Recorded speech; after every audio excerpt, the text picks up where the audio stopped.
So let me just do this. So thank you and thank everyone so much. I feel a lot of love in this room, as I've felt every step of the way on this journey. I've called Brandon Johnson and Paul Vallis to congratulate them on their victories in advancing to the runoffs. We were fierce competitors in these last few months, but I will be rooting and praying for our next mayor to deliver for the people of the city for years to come. You're class act, babe. Thank you.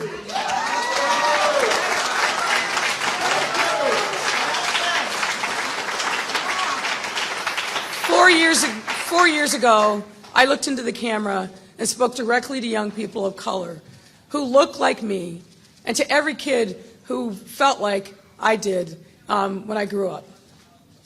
And I'm going to do that again tonight. I told you back then that anything is possible with hard work.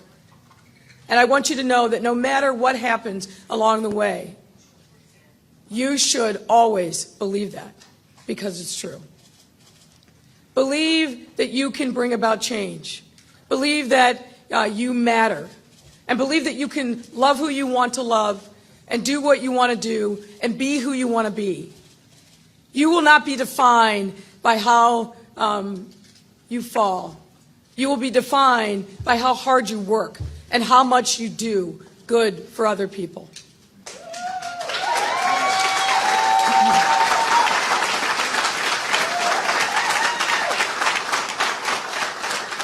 Obviously, we didn't win the election today, but I stand here with my head held high and a heart full of gratitude.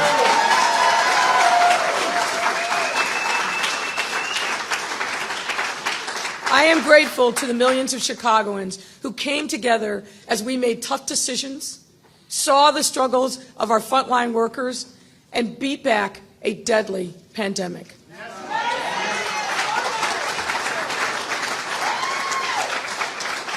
I'm grateful that we worked together to remove a record number of guns off our streets, reduced homicides, and started making real progress on public safety. I'm grateful that we were able to connect youth to mental health services, housing, education, job training, and legal services. Extraordinarily proud that we made investments in communities that have been neglected for decades with Invest Southwest.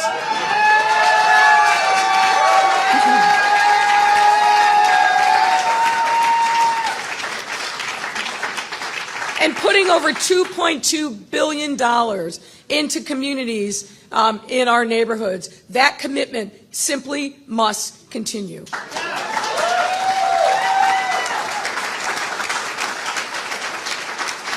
And I'm proud of the fact that we will deliver on the city's largest ever investments in affordable housing. Yes. And to achieve record investments in our public schools, adding school, social workers, nurses, and special education case managers. Yes. And you better believe I am grateful that we took on the machine and entrenched forces that held this city back for far too long.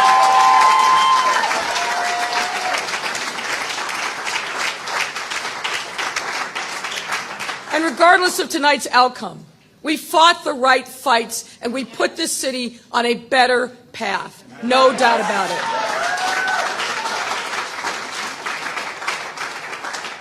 Now, as we all know in life, in the end, you don't always win every battle. But you never regret taking on the powerful and bringing in the light.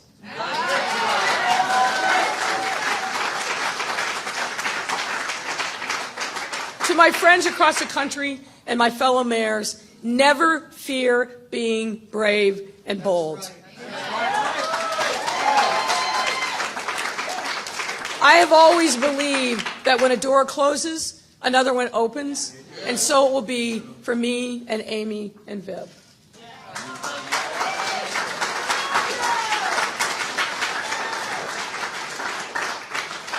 Thank you to my family for inspiring me. My love of my wife, our daughter, and the rest of my family grows and grows, and they have always stood by me through this through thick and thin, and tonight is no different. Thank you, honey. Thank you.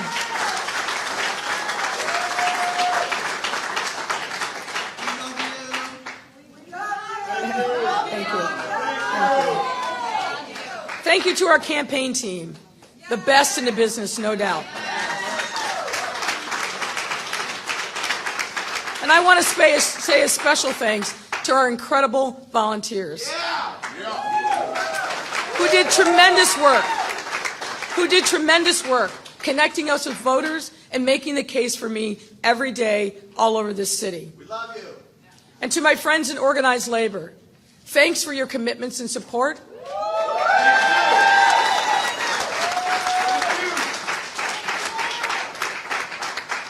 And being with me and being together on the battles that we fought on behalf of working Chicagoans. That work must continue. I am honored to have been a partner in the work, which, as I said, must continue. I'm eternally grateful to everyone who gave us their time, support, and money and prayers. Thank you from the bottom of my heart. God bless you. God bless this incredible city. It's been the honor of a lifetime to be mayor. There's more work to do, and I just want to say thank you all deeply, deeply from the bottom of my heart. Thank you. Thank you all.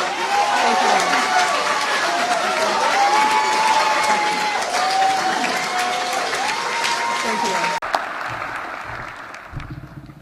I would now like to introduce Mayor of the City of Chicago, Mayor Lori E. Lightfoot.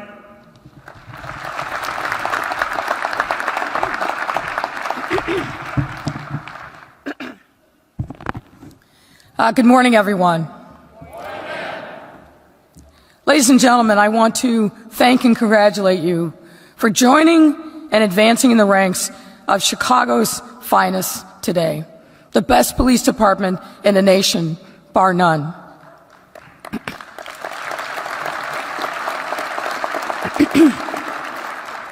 It's always a great honor for me to be here to celebrate this exciting day with you. And looking out on this audience, it's got to be one of the largest graduating classes that I have seen in my tenure as mayor, which I think is a testament to the spirit, but also the incredible sense of service and honor that this class and classes bring to the job of joining the ranks of Chicago Police Department.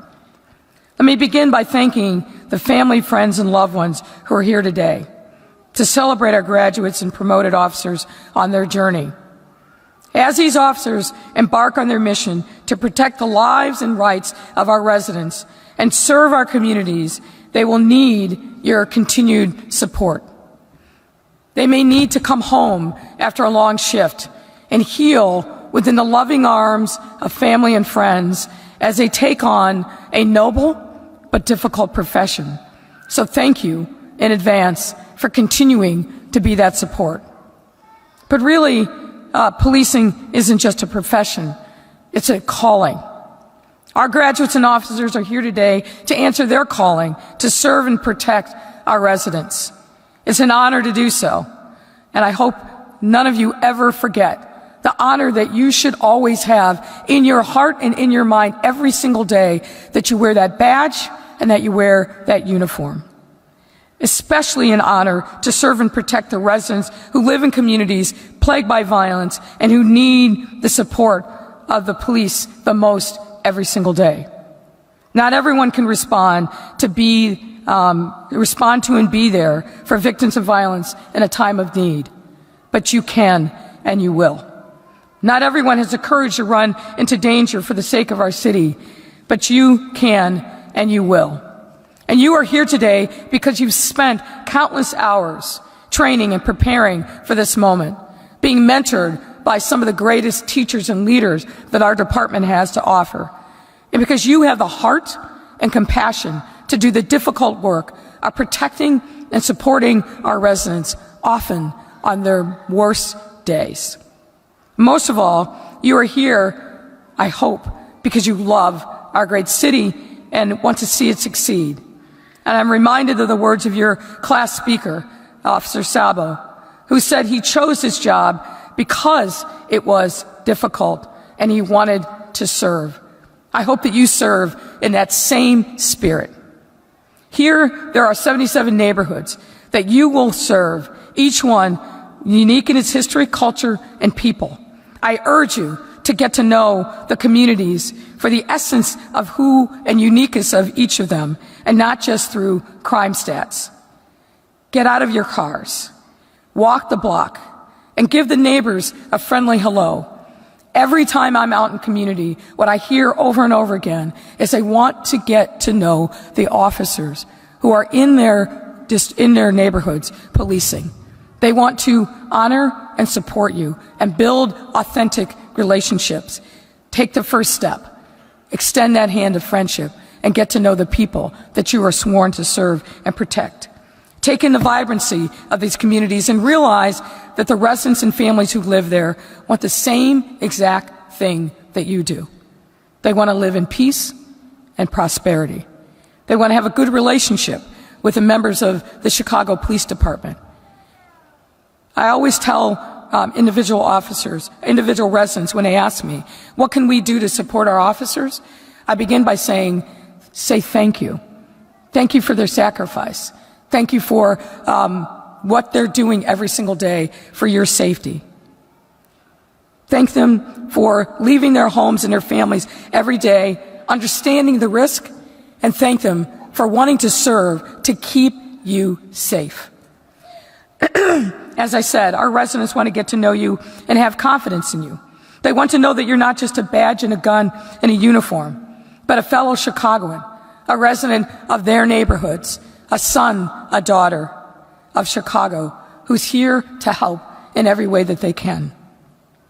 The connections you form with residents, I guarantee you, will be your most powerful tool in service to our city, more powerful than your gun and your badge, because establishing that relationship with community, being legitimate in the eyes of the residents that you serve, will help you be successful in your mission. No matter what the future holds, I urge you to bear that in mind. And as we celebrate your milestones today, of course, there's a somber feeling in the air as we think of Officer Andres Vasquez Lasso. You know that last week, tragedy befell him and took his life in the service of our city. Officer Vasquez Lasso did what we ask all of our police officers to do. He responded to danger in order to protect a life and protect our city. And unfortunately, for him and his family and our city, he paid the ultimate price. Our hearts, of course, are broken as we mourn this loss along with the officer's family, friends, and loved ones, and colleagues. I recall when I went to the hospital last week to respond and to be there with the department, with the leadership, the number of officers who were gathered there to show their support and respect. That should tell you something about the heart and character of this great department. So please continue to lift up Officer Vasquez Lasso's family in prayers and with comfort, but also pray every day for yourself and your fellow colleagues in the Chicago Police Department. And to the officers who grieve for Officer Vasquez Lasso, I urge you to avail yourself of the resources that the department has to offer. Whether it's EAP, whether it's peer support, whether it's the chaplain service, we are here to help support you in this time of great grief. By joining a department of 13,000 strong, you are joining a new family with 13,000 family members who want to see you succeed. In times of tragedy and in triumph, your brother and sister officers will be there for you. I also want to talk about the importance of self-care. There's no denying the challenges of this job, and there's certainly no shame in any and all of us saying, I need help, I need extra support. Lean into your peers, mentors, and leaders. Together, we'll continue the righteous work of making Chicago the safest city in the nation. But recognize every single day you're going to be experiencing stress and trauma. And that burden you need not carry alone. It's a daunting task, but it's entirely within all of our power to help you be well and succeed in your mission to serve and protect. Let your resilient fighting spirit guide your work day in and day out, and never forget who you are fighting for. Before I close, let me also take this opportunity to thank Superintendent David Brown for everything he has done for Chicago. Superintendent Brown came to us almost 3 years ago from Dallas, Texas, after a long and distinguished career with the Dallas Police Department, the last stop of which was the chief of that department. He came to our city in the middle of a pandemic, and shortly thereafter had to deal with not only the issues of learning a new department and leading in a time of a consent decree, but following the murder of George Floyd, the civic unrest, the rise in crime, and all the other things that seem to coalesce in the moment of a COVID time in Chicago in 2020. He stepped into what may be one of the hardest police jobs in the country because he had a vision and determination and a commitment to make our city safer. And he succeeded in that work. In his tenure, CPD set record for illegal gun recoveries for 2 consecutive years, larger than New York or LA combined. And we're on track to set another record this year. He led double-digit reductions in violent crime in 2022, and that record of success continues into this year. And he took significant steps to reform our department so that it can better serve our communities. Our progress that we've made on our consent decree, which is important and impacts every part of department operations, has been steady and productive, and we will continue to do so. I also want to lift up the fact that Superintendent Brown promoted more women to the senior ranks of leadership in this department than ever before in history. And as Superintendent Brown led the effort to make historic investments in officer wellness that will serve all of you for the rest of your careers. So thanks, Superintendent Brown, for making the journey to our city and providing exemplary service. We wish him well as he makes his transition. I hope and pray for all of you and your service. I want to also say to the supervisors who we are also honoring today, these young men and women are entrusted to your care. Serve them well. Give them the support and resources they need to be successful. Hold them accountable when necessary, but also recognize the difference between honest mistakes and intentional misconduct. They look to you for leadership. They look to you to model the behavior that they should follow. Do not let them down.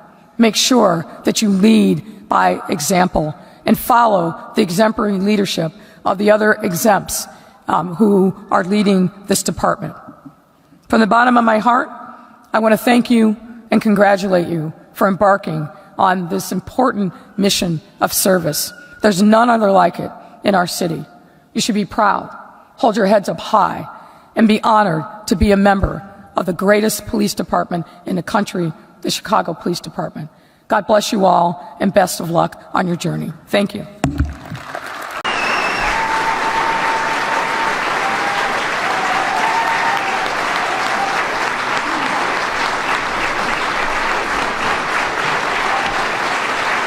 Thank you.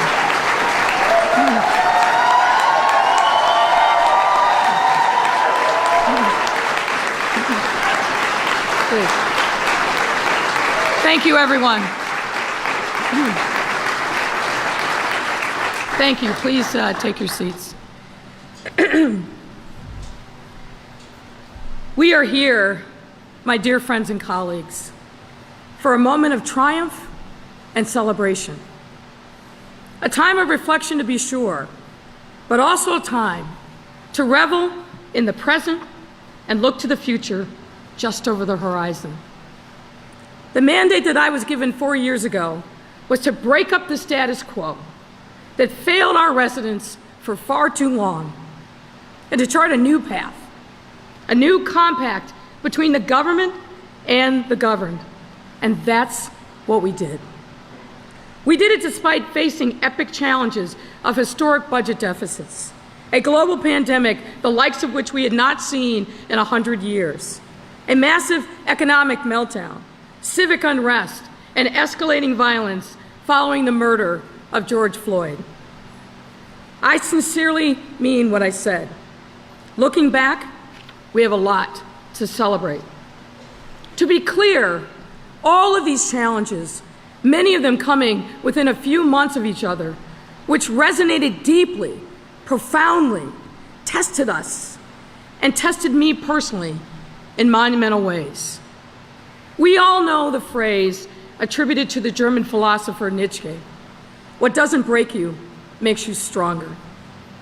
We all could likely write a thesis on the many ways in which that observation has proven true, especially over these last 4 years. There were certainly times when the sheer number of challenges mounted on top of each other brought me to my knees. You see, when you literally look death in the eye, as I had to, and realize that the decisions that you make in the midst of a crisis will impact who lives, who dies, what businesses survive, which fail, and who has income and who doesn't, all of which were served up on my plate over and over again. These challenges push me closer to my faith, and through it all, I believe, made me a better leader. A battle-tested leader, to be sure, but I also hope and believe that it made me a better person. I wrapped myself up in resiliency. The resiliency that I saw over and over again all across Chicago. Resiliency in people facing incredible tragedy, like victims and survivors of gun violence. Resiliency in people who face a lifetime of roadblocks and wrong turns, like people living in neighborhoods that have been deprived of needed resources for as long as people have memory. Resiliency in the face of many Chicagoans to this day, and certainly through our darkest moments, who thank me for my service. My heart swells every time I hear it, and it propels me forward. I resolved that if these Chicagoans had faith and hope for a better tomorrow, I would draw my inspiration from them.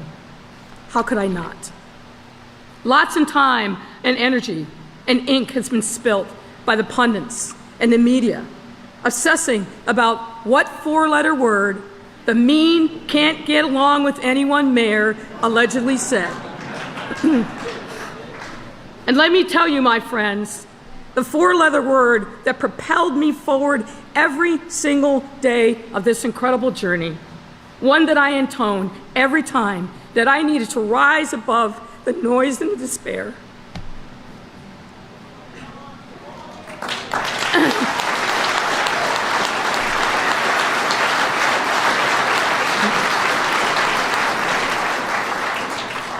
That four-letter word was spelled H-O-P-E.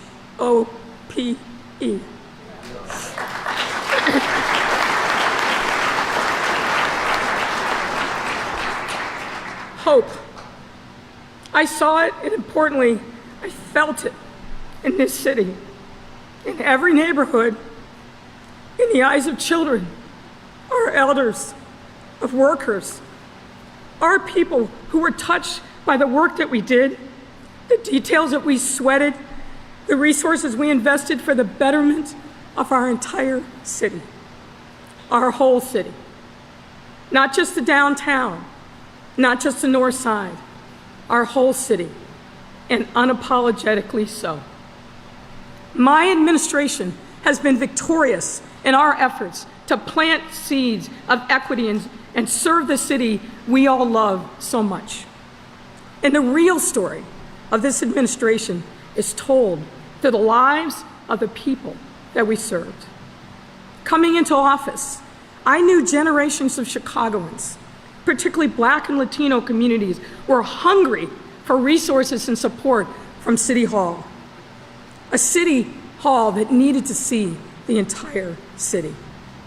My primary mandate was to put our residents first and to do the hard work to serve them, and so we got to it. And we did that by operationalizing equity in concrete, tangible ways. And let me remind everyone, equity is about enabling everyone to attain universally held standards for a good quality of life. When we work to achieve equity, what we really mean is we are looking at our history and the deep scars that systemic racism, machine politics, and disinvestment has left on our neighborhoods and our residents. Our city's history of neglect on the south and west sides has created barriers for our residents, impacting their access to education, good health, wealth, and so much more. More than anything, these barriers have created a deep-seated despair and sense of hopelessness in too many of our communities. That hopelessness and despair fuels the cycle of poverty. Our challenges weren't created overnight, and the solutions to solve them won't come overnight. But our administration created real change and planted seeds for transformation of our city to right these historic wrongs. Now, you know that I cannot stand up here in front of you, and particularly with a group of pastors in the house, and not take you to church for a minute. So indulge me. What we face in this city takes me to the story of Lazarus, found in the New Testament, John chapter 11, excuse me. And now we know the story of Lazarus. Lazarus had been dead for several days when Jesus learned of his passing. When Jesus arrived with his disciples in the town of Bethany, he encountered Lazarus' sister, Martha. And we know from verse 23 that Jesus told Martha, "Your brother will rise again." But Martha, like others, was doubtful. The Bible tells us that Lazarus had been dead for 4 days. His body had started to decompose and emit the smell of death. Lazarus was dead. All those around him and the surviving family had convinced themselves that nothing could be done. But Jesus, of course, knew better. He went to the cave, commanded that the stone be rolled back, and called upon Lazarus to rise from the dead. And what is the lesson for us? Through the power of faith and collective action, we can move the heavy stones, and yes, we can breathe new life into the people and places that have been left for dead.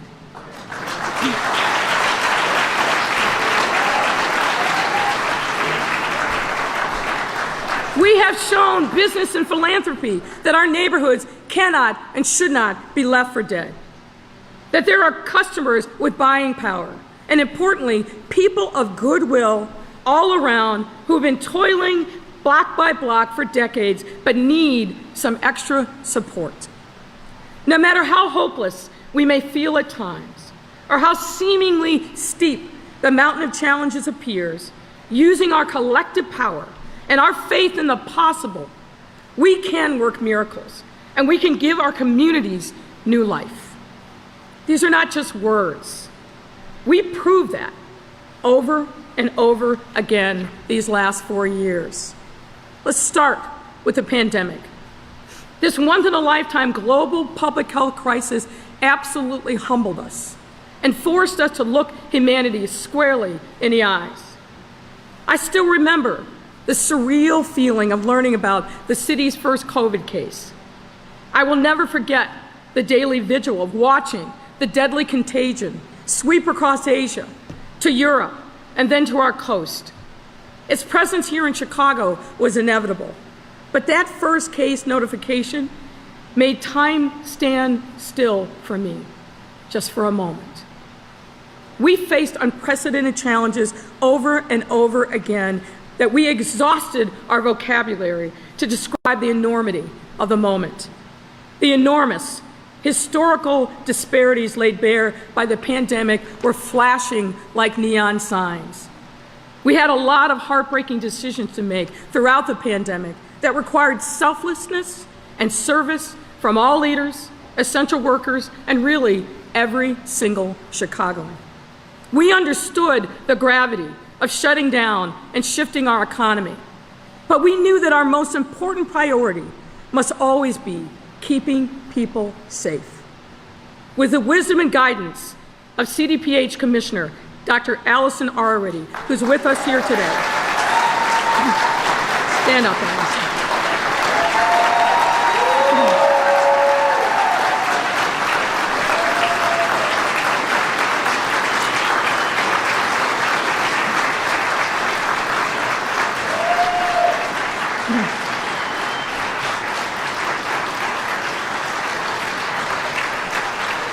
With Dr. Arwady's wisdom and guidance and her incredible team at CDPH, our city was able to learn a whole new vocabulary, social distancing and PPE, variants and strains.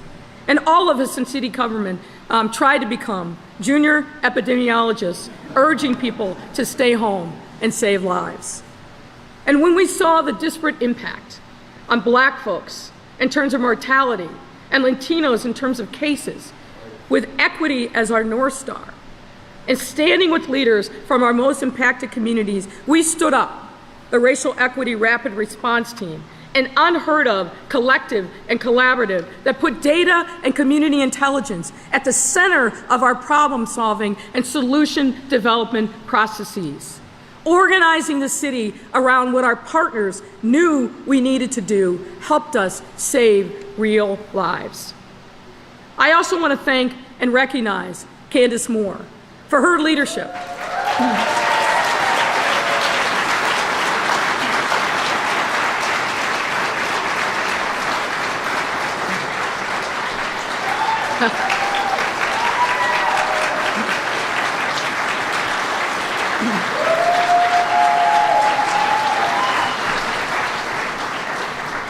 I want to thank Candace Moore for her leadership of those efforts and for her tireless work as the city's first ever Chief Equity Officer to change the way that the city does business so that we can ensure that everyone achieves the highest and best outcomes. We led our city through the shelter-in-place order, and when the time was right, we became the first big city in the nation to open safely. We had a solemn obligation and a dire urgency to save people's lives by getting to the root causes of inequity. And we took on the seemingly intractable, generations in the making problems that had shackled and laid low too many generations of Chicagoans. Taking on these challenges, even in the face of formidable odds, made us all the better for it. And I want to thank two other people whose names you probably don't associate with pandemic relief, but that's Samir Mayakar and Michael Fastnock.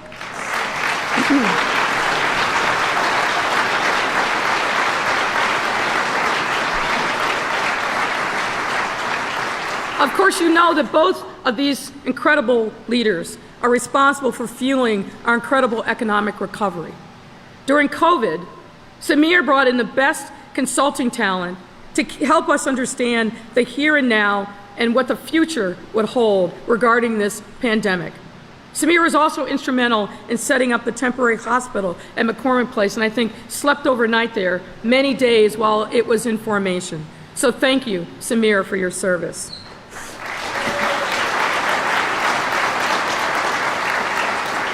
And to Michael, I am forever indebted for your very wise counsel and helping communicate with Chicagoans during the very scary times and making Stay Home, Save Lives a cause to rally behind. Thank you for your service.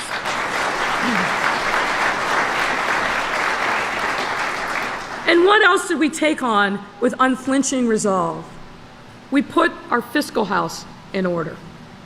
I have to thank the financial dream team of Jenny, Susie, and Reshma.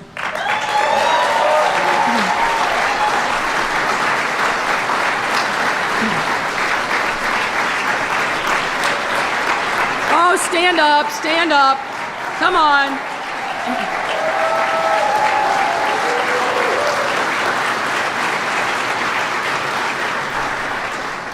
Because of their hard work, we leave office with a budget surplus, 13 rating upgrades, prepaying our pensions even. A job well done, ladies.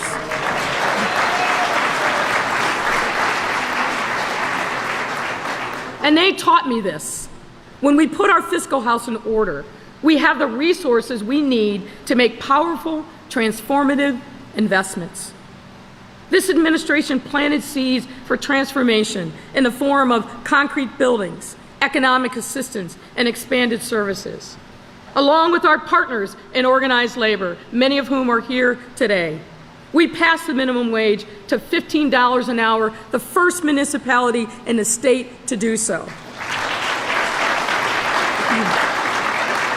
We passed the most expansive fair scheduling ordinance in the country to make sure that particularly low-wage workers, and many of whom were women of color, had predictability and knew when they were going to be able to manage their money and their child care needs. And we reminded people that homes are also people's workplaces and that care workers, like my mother, deserve fair wages and safe workplaces too.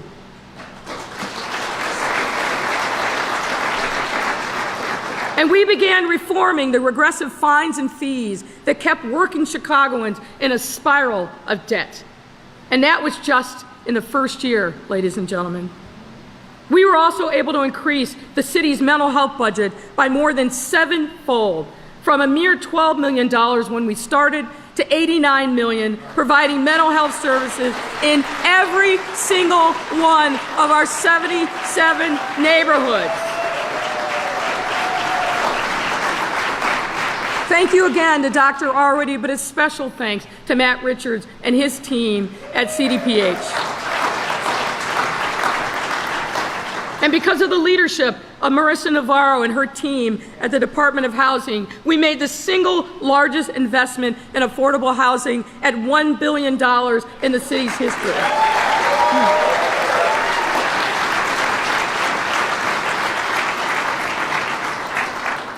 And because of the leadership of Angela Tovar and the environmental justice team, we made the largest investment in environmental justice in the city's history at $188 million.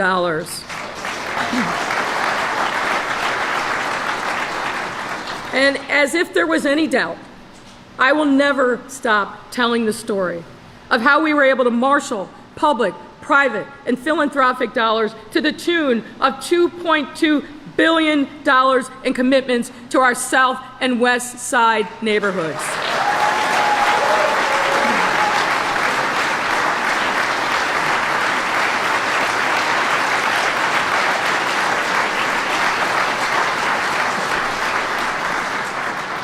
It's clear to see that we got a lot done over the last 4 years. But that's not what this administration's story is all about. As I said at the beginning, our story is told through the people we served. Our story is told through residents like Valerie from Auburn Gresham, one of thousands of Chicagoans who struggled to pay her debts, and particularly her water bill. Rather than cut off residents' access to a resource as precious and vital as water, through our utility billing relief program, Valerie was one of 20,000 households under our administration that received relief totaling $33 million and counting. Valerie's water bill was reduced by 50%, and she stands to have her debt entirely forgiven, ensuring that she can always have access to this crucial city service and resource while not spiraling into further debt. Our story is also told through developers like Leon Walker, Cornelius Griggs, Guion Foreman, A.J. Patton, Tory Barrett, Louis Puig, Related Midwest, and so many others whose high-impact real estate developments on the South and the West sides have benefited from our Invest Southwest program and created thousands of jobs, housing units, and services for residents so they can achieve upward mobility in a thriving neighborhood.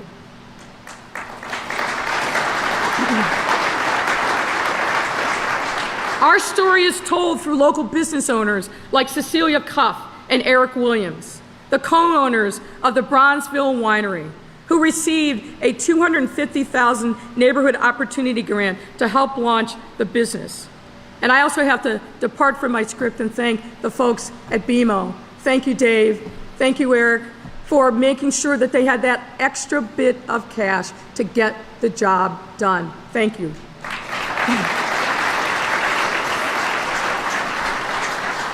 After 1 year in business, Brownsville Winery is flourishing, not only offering Bronzeville a great dining option, but also serving as a cultural incubator and bringing the community together.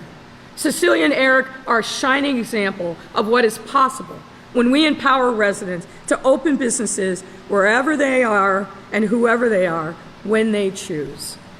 Our commitment to holistically addressing public safety is demonstrated through city leaders like Willette Benford, who I appointed to be our first ever Director of Reentry Services, and to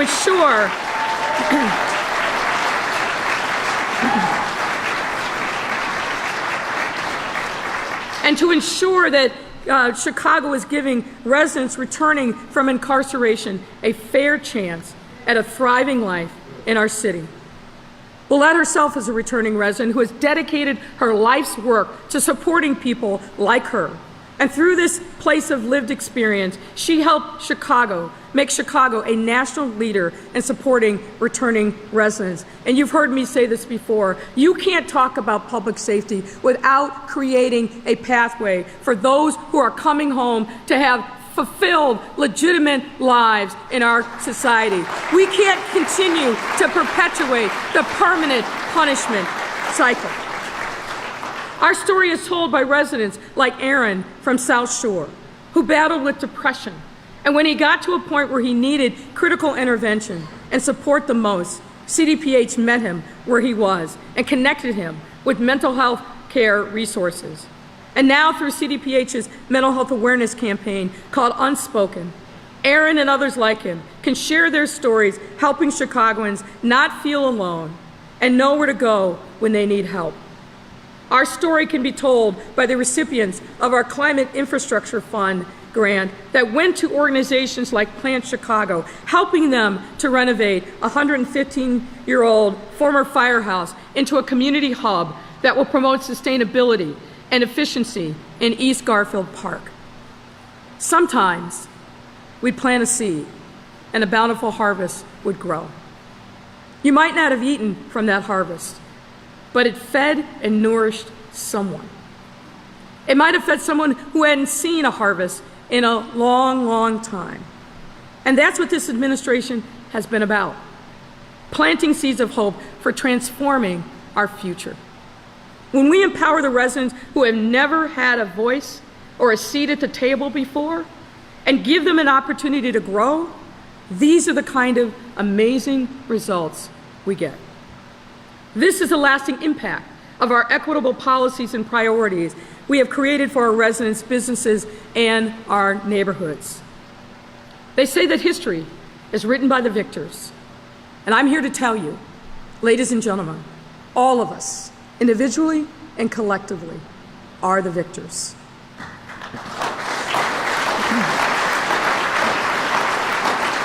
Each of us has persevered through adversity, and we have given the full measure of ourselves to bend the moral arc of history toward justice here and now in Chicago. This is our legacy. And I think, considering recent events, Chicago is going to stay in this lane of progress for a long time. I'm more optimistic about our city's future than ever. I'm optimistic because of the work my administration has done to make transformative investments in our neighborhoods and our residents. And I'm optimistic because over the last 4 years, we did everything that we could to maintain and further Chicago's status as a global, thriving, and welcoming city. But I'm also optimistic about the future of this great city because of you and Chicagoans like you. There are daily threats to who we are and what we must become for our families and our children to thrive. But we have faced and vanquished those threats over and over again because that's what the moment demanded. Our residents have inspired me every day. On the days when I was weary and my spirit was low, meeting residents and learning about their hopes and dreams motivated me to keep my head up and to keep working. Time and again, I've seen residents and neighbors contribute to their communities in amazing ways. And I'll say to the media, tell those stories of Chicago. They exist, they're there. tell them. I've seen community leaders who have been serving for generations work with such determination and conviction to bring their vision to life, no matter how long the road ahead. And to borrow a phrase from a friend, these aren't Johnny-come-latelys. These are people who are deeply embedded in their communities and love them through thick and thin. I've seen business leaders and the private sector take huge bets on Chicago, even when the public narrative told them not to. Chicago's residents, neighborhoods, and businesses will always, always work to uplift each other, because that's just who we are.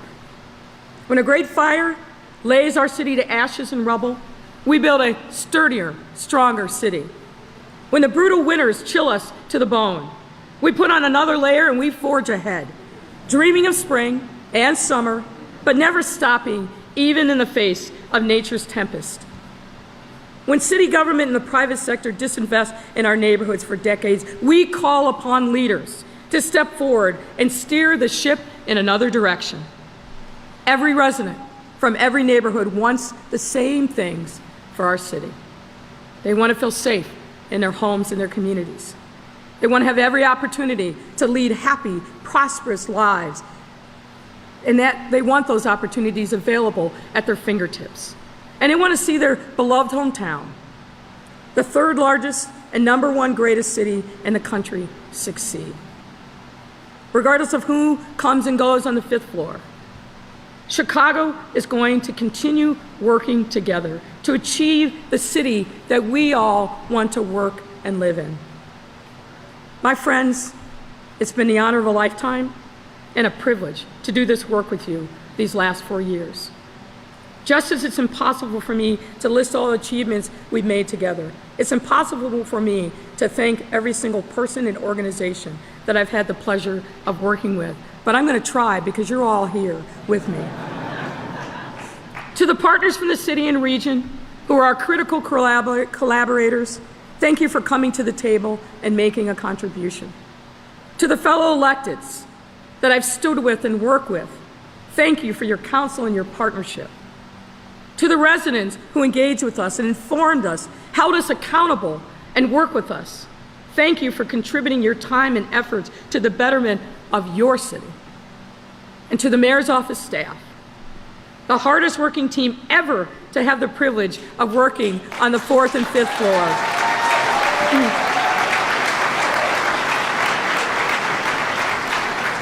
And to my gifted, smart, and hardworking cabinet, led by the greatest chief of staff, Sybil Madison.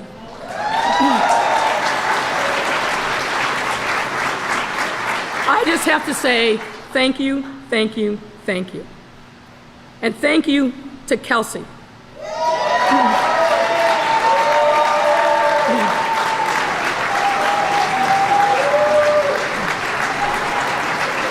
She's hiding in the corner. Thank you to Kelsey for everything. And I also extend thanks to the city employees across our city. I cannot thank you enough for your tireless commitment and hard work these last 4 years to leave an incredible, indelible impact on our city. The great poet, James Weldon Johnson, penned a poem that has now become known as the Black National Anthem. And this stanza always makes my heart swell with pride, and I take it as a clarion call. I quote, "Sing a song full of the faith that the dark past has taught us. Sing a song full of the hope that the present has brought us. Facing the rising sun, our new day begun, let us march on till victory is won. Let us march on, because our victory will be won. Until then, we must persevere. The work has not been in vain, and indeed we have an obligation and responsibility to break through the noise. Ignore the people who count us out every day. We must continue to carry the baton forward. To all of you, do continue serving our city and working towards equity, inclusion, safety, fairness, and vibrancy in every neighborhood. I will be here as private citizen Lightfoot, continually rooting for you and every resident of our city. My work is not done. I will roll up my sleeves in another form and fashion, but continue on. Thank you all so incredibly much for being with Amy and Viv and I on this most extraordinary journey. God bless you, and God bless our city. Thank you.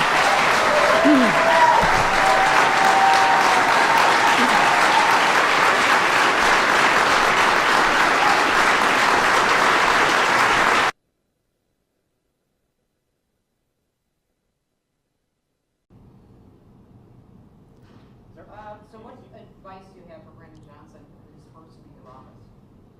Well, I'm loath to give any advice, but I've said this to him privately and publicly: be the mayor for the whole city. Be the mayor for the whole city. He's going to be facing a number of challenges immediately. We've done everything that we could to set him up for success. As I mentioned to him before, and I'll say it here, my door is always open for any consultation that he wants, and I won't even charge him. On the other side, a girl's got to make money, right? And got to keep the family fed. But in all seriousness, I just want him to be a successful mayor on behalf of the entire city. And if he does that, he'll have a great 4 years. What is next for you? I know you mentioned you'll be private citizen Lightfoot, but can you share any of your plans after? Well, I will share them when they are ready, but I'm not going to do that now. What I'm mostly going to do is really focus on my family. By the way, my daughter's 4x2 relay team is going to state, so I'm going to go down and watch her run next week. I'm going to be a mom. I'm going to be a wife. I'm going to be a daughter to my mom. And I'm just going to take care of some family business that really needs my immediate attention. And when the time is right, I'll talk about what my next step plans are. They're information, some of them are set, but now's not the time for me to talk about that, but I will. Mayor, I know you've been asked this several times in interviews, just, any regrets about the way that you govern. I know that you've been criticized for a bad style over the last 4 years. Some say that has something to do with why you're not coming back, but I know you've been asked. Look, I don't spend a lot of time thinking about regret. I try to make the best decisions that I can in the moment. And when we have an opportunity to look back, I think about it and I examine it. But I'm not going to, and certainly not here in my final days as mayor, give into the narrative, which I think is frankly pejorative and offensive, that Mayor Lightfoot was mean and too tough. Nonsense. And because we're family-oriented, I won't use the other word that almost came out of my mouth. The notion that I'm tougher, more combative than Rich Daley Rahm Emanuel is a joke. If I was a man, if I was a white man, we wouldn't be having these discussions. But I know that there's a different set of standards by which women and women of color are always going to be viewed, and it doesn't matter to me. My life is governed by my faith. It's governed by my values. My North Stars are real clear, and I live my values every day. And we got a lot done for this city. And, again, check the record. You can't do what we did, close the budget deficit we did, write our fiscal house, infuse literally billions of dollars into areas of the city that haven't seen a nickel of investment in decades, deal with the pandemic, deal with rising crime, civic unrest, all of those things, and not be able to work in collaboration. The collaboration is everywhere. This building that we're in is a testament to that collaboration. Sophia King ran against me, and yet here we were, not that long ago, groundbreaking, cutting the ribbon, because we do what needs to be done on behalf of the people of the city, and we put all the nonsense that folks sometimes like to talk about, like junior high school. We put all of that behind, right? I feel very, very good about our record of accomplishment. I am confident that it will live on in the lives of the people that we have touched, in the neighborhoods that we've breathed new life into, and I'm very, very, very proud of what we've done, and I'm extraordinarily proud of the team that we built, of people who love this city, who are experts in the work that they do, and their legacy will live on.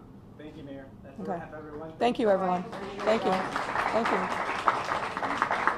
Spend some money in the Brownsville Winery. Don't just run off.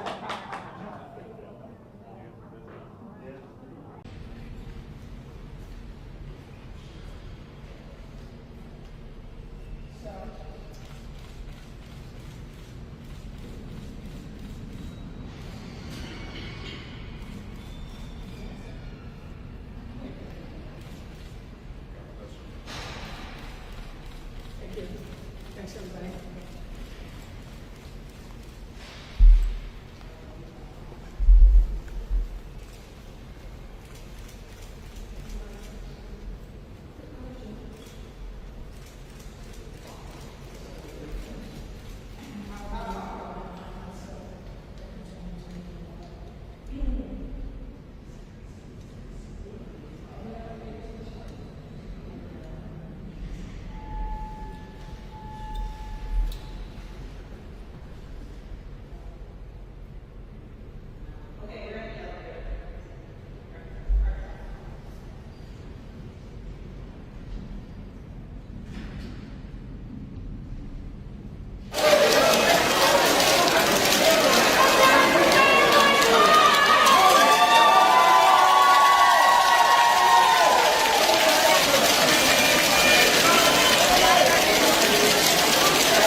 Leave me alone. Give me a hug. Not you. I don't want no hug like you. I want a hug by her. Lady Lightfoot gave me 2 hugs. Lady Lightfoot gave me another hug. Give me another hug.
Yeah.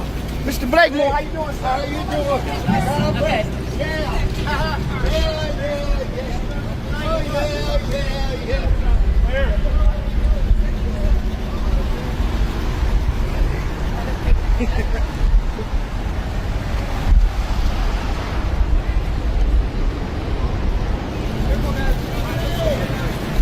Oh, Okay, please. Yep. Oh, yeah, buddy. Come on. Very good.